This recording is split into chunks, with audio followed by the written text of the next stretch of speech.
Hey, everybody. We're back. It's the Wildcast podcast. This is your host for today's episode, anyway, Michael Lev, senior writer and columnist with the Arizona Daily Star and Tucson.com. And we are going to talk all things Arizona Wildcats softball today with our special guest, and that is Kim Doss of AZ Desert Swarm. Kim, we've had you on once before. And that was to discuss women's basketball, kind of in the same vein. Like after the season ends, we'll do a little autopsy here and kind of figure out what's going on. Since then, though, Kim, we've added a sponsor to our podcast. So I'm going to read the little blip here from our sponsor before we get started with our softball talk. This episode is brought to you by Pima Federal.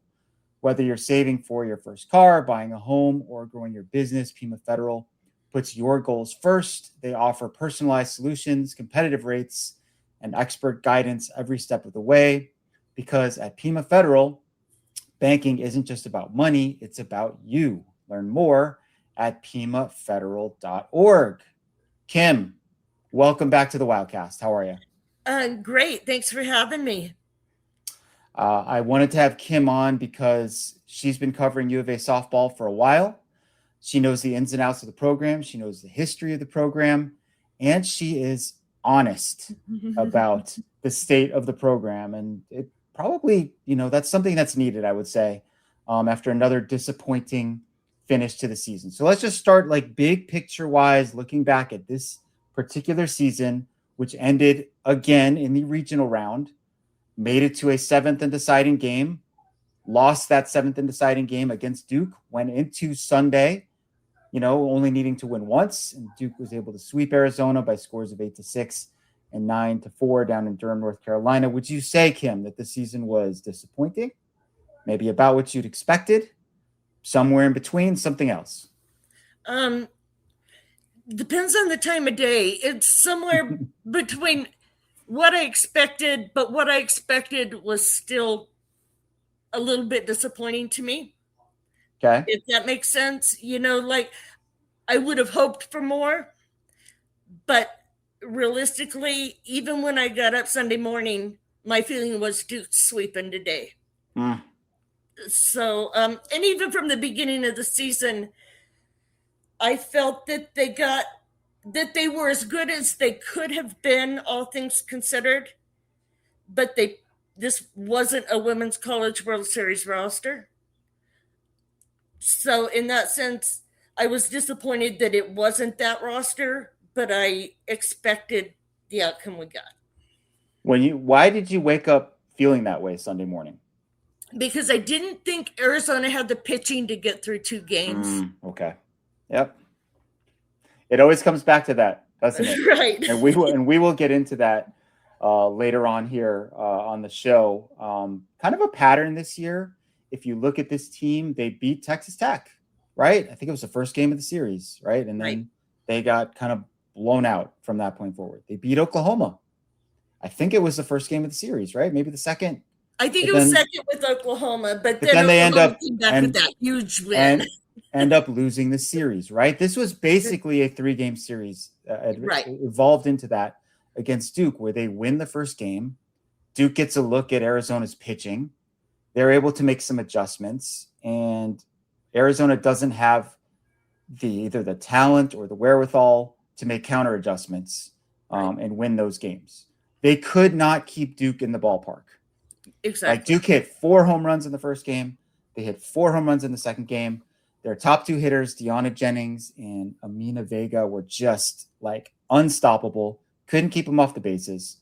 I think Jennings scored 6 runs over the course of that doubleheader Sunday, and Vega drove in 7. Right. So, I mean, those two were just unstoppable. Does that indicate to you, when you look at that pattern, that, like you said, maybe this was about the most that we could expect out of this particular roster and the talent that it had? I thought they got the best possible regional for them because Duke had similar weaknesses in the circle. So in that sense, they could have gotten to Fayetteville, but everything had to go exactly right. Their hitters needed to not press, which is something that even their best hitters did in this postseason, starting back in Oklahoma City at Big 12s. Their pitchers needed to pitch like Jalen pitched in Oklahoma City, which is maybe she lets a lot of runners on, but she works out of it. And their defense had to be on point, and they made both official errors and unofficial, miscues that made it impossible for Arizona to get through. But if everything's clicking right, this was the regional for them to advance from. Yeah, well, what you're talking about here is a margin for error. Right. No pun intended. And they didn't have a very large margin for error, right? Like you said, they had to kind of have everything go their way. And if they had advanced and defeated Duke, which probably would have made most fans feel at least somewhat satisfied, they would not have been favored at all against Arkansas. No. And probably would have lost that series. We're totally speculating about something that's not going to happen here. But you mentioned their hitters pressing. I noticed that with Sydney Stewart especially. Yep. Started against ASU in the Big 12 tournament, continued in the NCAA tournament. It just felt like she was trying to do too much. And she was like, they were pitching her really well. A lot of balls like low and away, hard to hit. And she was trying to pull them, rolling the ball over to shortstop a bunch of times, maybe striking out, opening up her zone a little bit, losing that patience that she showed almost the entire season. And, hey, it's tough. Like, you feel like you're the one power source on the team, maybe one of two, and the team is relying on you. It's a natural inclination to do that, and you really have to fight that urge. And I'm sure she will view this as a lesson in her career moving forward. Right. What I saw is she wasn't willing to take the walks. Yep. In the regular season, she took the walks and waited for someone behind her to do it. And this part of the season, she just put it all on herself. And they always talk about trusting their teammates. And it felt like, you don't want it. I don't want this to sound bad, but it felt like she lost that trust. Like she felt like she couldn't wait for someone behind her. And they had scored 7.5 runs a game all season with her trusting that those behind her would do it if she took the walk. And it seemed like she just put it all on herself during these few games. Yeah, which is too bad. And, some of the girls behind her did pretty well. I mean, Taylor Beal is pretty clutch as a hitter. They moved her into that cleanup spot, kind of rejiggered the lineup a little bit. Moved Grace Jenkins up to 5, and she had a great game on Friday, had a couple hits after that as well. Moved Telle Jennings down to 6. She had her moments. But I would say overall, though, this lineup compared to last year's lineup, not as good, right? You had Stewart having her breakout season a year ago. You also had Devin Netz. You also had Miranda Stoddard. You also had Dakota Kennedy. You also had Kaya Altmaier. And as we know, Dakota and Kaya ended up going into the portal after last season, and they're still alive. Dakota is playing for Arkansas, and Kaya ended up at Texas, and they're both playing in super regionals. When that happened, did that say anything to you about either the state of the Arizona program or the state of the game itself with NIL and so forth? It said both to me. I mean, there were reports that Kennedy had been contacted last April by intermediaries, not coaches, but intermediaries of other programs. Whether that told her there was a market out there and she should chase it, she's not going to tell you that. So who knows? Kaya, I think there were a lot of things that went into that were keeping her here in Tucson that no longer were. And when you look at Texas, their team who's just won a national title, they want you. Why wouldn't you see who else wants you? In this day and age, she wasn't originally committed to Arizona. She was committed to Texas A&M. She's someone who has, throughout her career, looked around at what's best for me now, And I'm not saying good or bad. I'm just saying it is. It exists. So I Yeah, I think in couldn't that, help but no, go ahead. I couldn't help but think as I was watching them play over the weekend that if they had added Grace Jenkins and were able to keep one of those two other outfielders, like how much better and deeper their lineup would have been. Right. I think they needed Grace. I think in right field, Kaya wasn't the power hitter, and they needed a power hitter. So I think in that sense, she and Grace were maybe, it wasn't so bad to lose Kaya and get Grace for what they needed in this lineup. Losing Dakota was a more devastating blow because she not only has power, she can do the drag bunt, she can make that defense just, get in their heads about what she's going to do. And then she makes spectacular plays on defense on top of it. So I think Dakota was the real blow. She's the player who, if they had her, I think we would be talking about a different Arizona team, even with the pitching what it was. Yeah, that was a momentous occasion on some level to lose a player of that magnitude after she was here for 3 years. Right. To another school. And that just says, hey, like that's just one example of how the sport has changed. Right. And there's more money in the sport, of course. NIL is a factor. The transfer portal makes it so easy to go from one school to another. The balance of power in the world of softball has shifted to the Southeast to a large extent. UCLA is still really good. I would say that anyone who kind of just throws out the theory that, it's just all the SEC, all the money's over there. My pushback to that would be, well, what about UCLA? Like they're still somehow, finding really good players, keeping and developing good players, and are a host and national title contender once again this season. Although UCLA lost their star freshman pitcher last year. They lost Caitlin Terry to Texas Tech. True. So this year they're riding one pitcher and just bombing, on offense. So in that sense, I mean, even UCLA is seeing some of that, people pulling out some of their stars, especially pitching, Fair enough. And we'll get into this in a little bit, but if you have that one really good pitcher, right. And you can bomb, you can win. And Arizona hasn't had like a pitcher of that caliber. Right. Devin Netz was pretty good last year. I mean, in 2025, right. Like elite as a pitcher, I don't know. Like her greatness, I think, is in being an all-around contributor, like very good pitcher, very good hitter, etc. So again, we will get into the pitching issue here shortly. I want to ask you though, they're losing Sydney Stewart, they're losing Taylor Beal, among others. Who's going to be the starting shortstop and catcher for this team next year? The only returning catcher is Emma Kavanaugh. Okay. And I would hope Emma gets every opportunity. I think we saw when she was hitting on a more regular basis, she was having more success. As things got more sporadic as far as her hitting later in the year, some of her tendencies to maybe, like she says, swing big or miss big, is what she says. Some of those tendencies came out for her when she was pressing to maybe try to make her impression and win her at bats, So I would hope she works on that.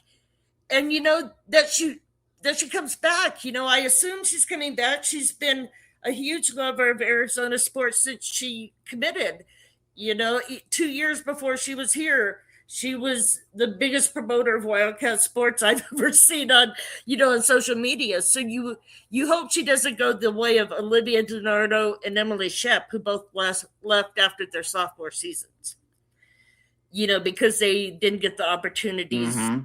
Maybe they thought they should, or because for whatever reason, you hope she's not the next catcher who does that. But they will need catchers regardless. They've got a couple coming in, like Kels Lucas, that was maybe her tertiary position. Okay. Mm-hmm. They've got they may have one more who's played it, but coming in, but not as a primary. So they're going to need catchers out of the portal. And what about shortstop? Yeah. What about shortstop? Yeah, shortstop. Now, Kels Lucas, that was her secondary position. They have two infielders who are third base, shortstop types coming in. So we'll see how that goes.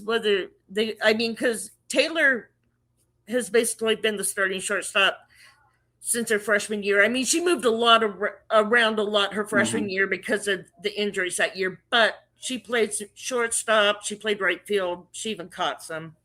But she's been their shortstop, So maybe one of those freshmen stand out. Maybe Kez takes over there. And they try Sina Talataina again there at first base, or one of the infielders who are coming in, because they're basically multiple position infielders. It's hard to know where they're going to play. Right. That is a class that I think was ranked in the top 25, 2026 class. And the 2027 class is ranked even higher than that one. The 26 class includes Lily Hauser, right? Who's a very, very good pitcher from Southern California. Her mom was Wendy Allen, now Wendy Allen Hauser, who was a former U of A player. So that is going to probably be one of your main pitchers, right? Assuming that she's healthy and everything works out the way you would expect. You'd also think, and never want to assume anything because the transfer portal is what it is, and I never, I never want to guarantee that anyone's going to be back. Right. I would say if Reagan Shockey left, I'd be stunned because I would be heartbroken. I'm going to say that. The way she has talked about Arizona, I'd be really, really surprised if she left. But assuming that things go according to plan, Riley Holder will also be back next year, right? Is that enough, in your opinion, or do they need to go out and get? I think depth-wise, they definitely need to go out and get a couple more. Right. But in the portal, addressing the circle, the elephant in the room, what do you think they need to do or acquire to fill out that pitching staff and maybe, get to 5 or 6 arms, which I think is more of that sweet spot than what they had this past year with only 4. Yeah, I really would like to see them get someone who can strike out, miss bats on a regular basis. I think it's so important. Like Arizona relied on the double play and jams, but that also can lead to errors, which we saw a lot this year too.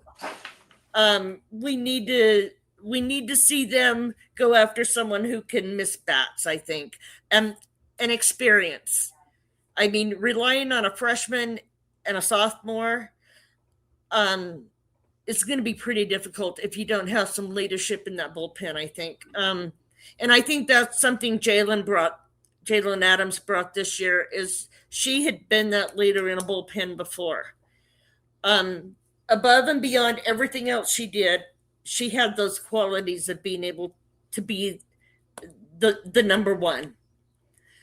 I would like to see them go after someone like that who can lead them, even if she's not the ace, that she has experience. And then a strikeout pitcher.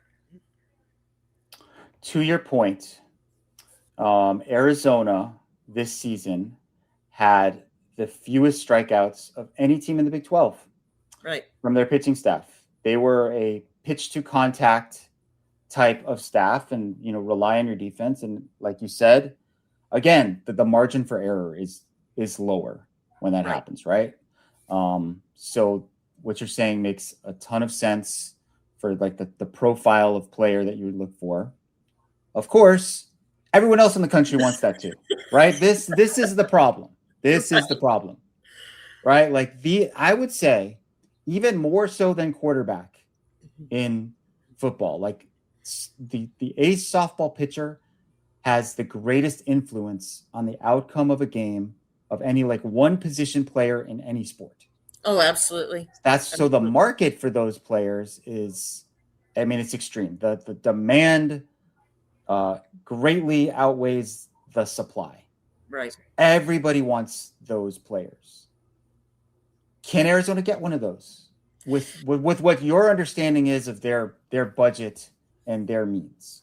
Well, now I've heard from sources that are pretty well, situated that Arizona could not get rid of all of its rev share money this year.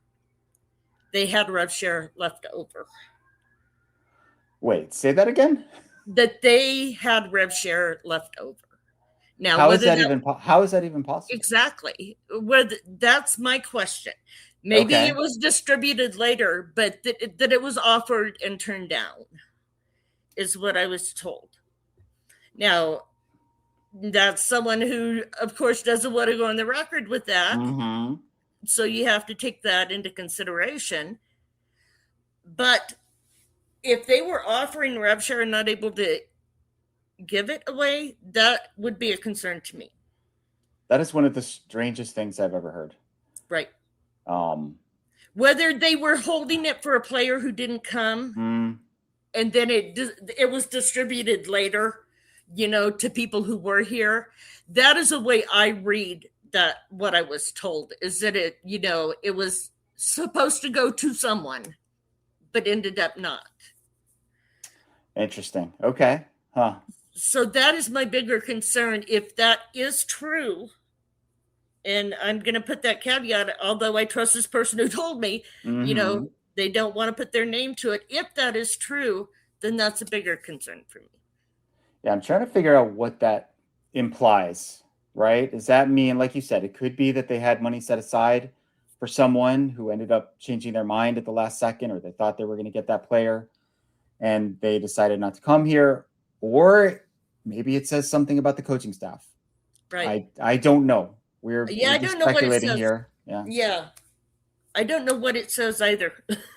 Okay. Can you win without that true ace in the game today? Not at the highest level. I mean, win big. Yeah, not big. At the highest level. No. I don't think so. I think even to get to that the final series, you've got to have it. Not even win the national title, but just be the runner-up or be in the last four. You got to have it. You might even get to a Women's College World Series just hitting bombs. But I don't think that you're going to win more than, maybe two and back home, type of thing. Mm-hmm. And that, of course, is the expectation that most Arizona softball fans still have, right? They were going to the College World Series like pretty much almost every year or thereabouts under Mike Tandrea. They won, how many national titles? 8? Yeah. Yeah, which is a lot.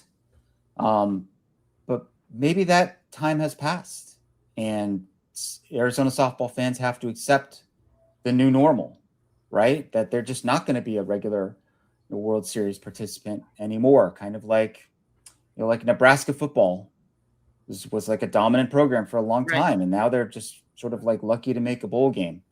I don't know if it's not necessarily an apples to apples comparison, but do you think it's fair to lower the expectations like that? Or should UA softball fans demand more and expect more? I think you have to live with the reality that there is a bigger field of competition now. When Arizona was winning 8 titles, Arizona and UCLA basically got who they wanted, every year. They weren't fighting a whole country of people who play softball. So I think that's a reality that you've got to live with. But I still think the expectation should be that Arizona's not done after the first week of the postseason. At the very least, that you get to supers. So if you look back at Arizona's postseason history, according to my research here, 5 times they've been kind of like, quote unquote, one and done, like regional and out. And the first time was 1987. That was like on the very, very front edge of the dynasty. So I'm not even sure we should count that one. The other times, 2004, 2013, 2025, and 2026. So if you look at like this century, or from the time that they started to go to the World Series on a regular basis, it's happened 4 times, and half of those are the last 2 years. Right. So, should alarm bells be going off because of this? If you're a diehard Arizona fan, probably so. Yeah, okay, yeah. Because Arizona should, with its history and with the talent in the state of Arizona as well, because that's another thing. A lot of talent. Caitlin Terry is from the state of Arizona. She went to UCLA and then Texas Tech. Those players are leaving the state. And why is that? I think those kinds of things should be the bigger concern. Because if you have those players, then everything else follows. So for me, I think that's the part that should set off alarms, is the recruiting piece. And the pitching is part of the recruiting piece. So that's my bigger concern. They still recruit great at position players. They don't recruit at the pitching the way they used to. Yeah, it feels like the program has gone from a high ceiling team or a high ceiling program to more of a high floor program, right? Like they're going to be good, right? They're going to be in the top 25 pretty much no matter what, unless something really unusual happens. Right. But that's not what people are used to, Right. I kind of, I think a lot of people thought, myself included, that when they went to the Big 12, they were just going to roll. Like they were going to instantly be the number one program. Didn't know at the time, of course, that, Texas Tech was going to back up the Brinks truck and bring in Nigel Kennedy and a bunch of others. Oklahoma State is usually really good as well. And UCF is still alive in the postseason. ASU is still alive. They've made a step forward this year, but we'll see if that continues when Kenzie Brown is. Yeah, well, but they've got Kenzie Brown, right? Exactly. So if I'm an Arizona fan, I'm like, why don't we have a Kenzie Brown? Exactly. Right. Exactly. I mean, is that not the difference between those two teams this year? That's the only difference between those two teams this year. Yeah, that's it. So that's the conundrum here. It is just really hard to get that player. Yes. And so I don't know. It'll be interesting to see, how these young pitchers develop, what they're able to acquire in the portal. I think they cannot go into next year with only 4 arms, and the previous year they had 8, which is probably too many. Right. I asked Kenzie Fowler about this before the season, and she said 5 to 6 is probably the sweet spot of where you want to be for viable pitchers on your roster for various reasons. So let's get into Caitlin Lowe's situation. Haven't mentioned her name very much so far, like 26 minutes into this, but hey, like she's the one who's in charge of the program. Right. Like the buck stops with her. She is on a 1-year contract extension heading into this next season, right? Her contract expires early in 2027, sometime after the 2026-27 season goes. That is not an ideal situation ever for any program. We saw this with women's basketball, right? With Adia Barnes, and she ended up leaving. They kind of reached an impasse. It's not an apples to apples comparison because Adia was making a lot of money relative to Caitlin Lowe, right? Also, so that's one factor. Adia's also much more forceful personality, and she's going to demand what she thinks she needs. Caitlin is a much more reserved personality who keeps everything on the down low. Adia is she's a fighter and a very public fighter.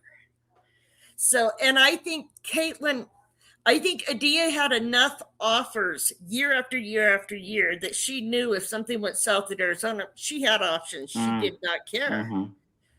I think it's different with Caitlin Lowe. I think Arizona is everything for her, so I don't think Caitlin's would ever leave on her own. Is it fair to say that she's on the hot seat to whatever extent I don't heading think into so. this next season? You I don't think really so? don't think she is. Caitlin, for the type of program she leads, she's not a top 25 salary. So she's not someone they're investing a whole lot of money into. She's very much a company woman. She's never going to say anything bad about anything publicly. She keeps them winning enough, I think, for them to say Arizona's a top 25 program. What do you want? So I really don't think she is from an administrative point of view. I think for fans and media, maybe so, but I don't think she's leaving. I don't think she's going anywhere. Whether they ask her to make changes on her pitching staff, the only way I could see, there was the belief that she was forced to get rid of Taryn Mowat a few years ago to appease maybe the uproar about where Arizona was after they missed the postseason. Whether something like that happened, maybe. That's the most I could see happening with the coaching staff.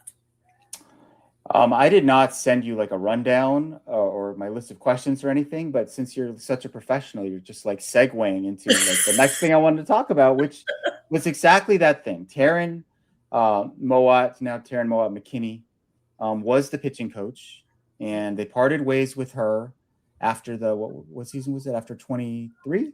Was it? Or 22? 22, I think, because let's see, Christian, this is his second year. Oh, so it'd be 20. After 24? Okay. Or is this his third year? Yeah, my head is... It doesn't matter. It was the year that they did not make the tournament at all. Right, exactly. Correct? Exactly. Right. 23. So Taryn landed at Mississippi State. Right. And Mississippi State is in the Super Regionals.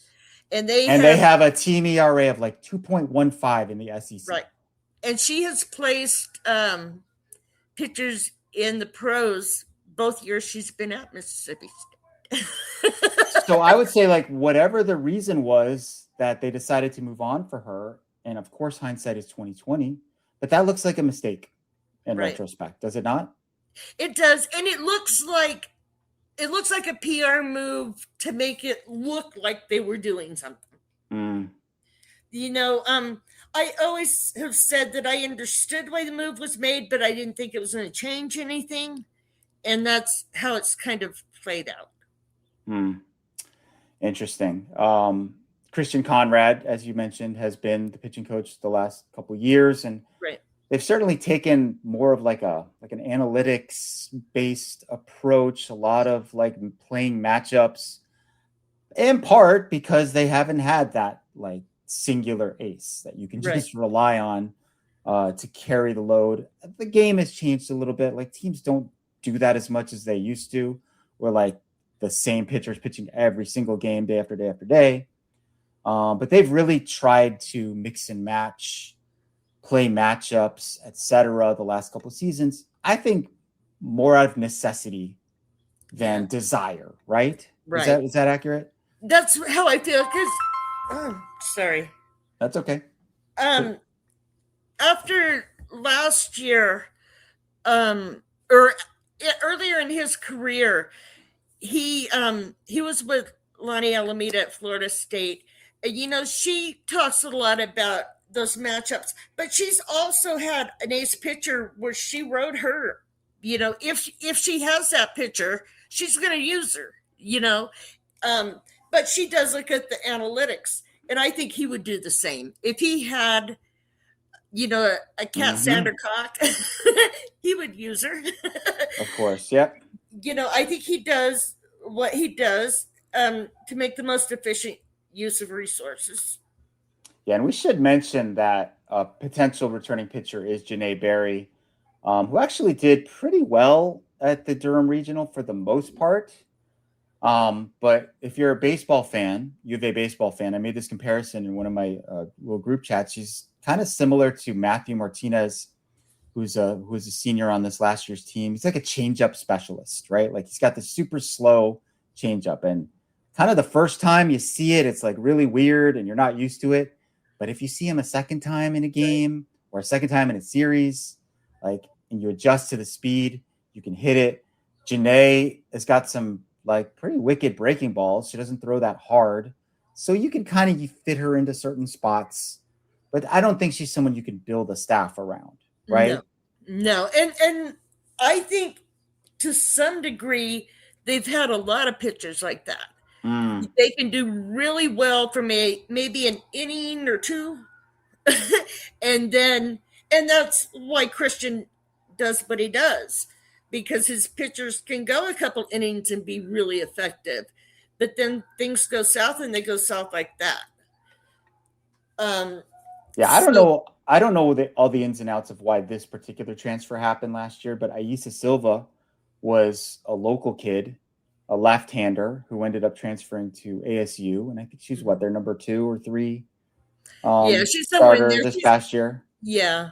I mean, she, again, not necessarily an ace, but I think if Arizona had her this year, their staff would have been better. It's a different look. It's a different handedness, right? So I don't know. That one was kind of disappointing, especially because she was a local product. Yeah, well, I think that there was some dissatisfaction with the way innings were distributed because of Miranda and Devin were far and away the best pitchers on the staff. And I can understand wanting more innings and all that. And she was being used mostly in that left-hander specialist type role that they have in baseball that isn't so common in softball. And I think there was some offense taken at being used in that role. And that's why she moved on. All right. So, I don't think Arizona should have used her any differently than they did last year, because I do think Devin and Miranda were what you needed to do to be successful. And if that means someone moves on, then they move on. Yeah, I don't want to blame the kid or her family for whatever decision they make. Every decision it's their own. Can wish you the best and hope things work out for you. But sometimes with players in general, it's a little short-sighted to not look, what does next year's roster look like? Like, maybe I'll have a bigger role next season, but I don't know. The bridges could have been burned, beyond repair, with however that went. Right. All right. So now, Kim, we head into this off season. The portal for softball opens. When is it? June 8th, I want to say. June 1st for baseball. Yeah, it's something like that, 8th or 9th. I don't have it in my head right now, but I know it's around that time. So you were really good at predicting with basketball, like who was going to be back and who wasn't. Like, you were 100%. Give me some educated speculation. Maybe some players who might leave, or some positions that they might target once we get to the portal. I think when you do that, mostly you're looking at, in this sense, you're looking at people who didn't play a lot. So I could see someone like Sina Talataina moving on. Okay.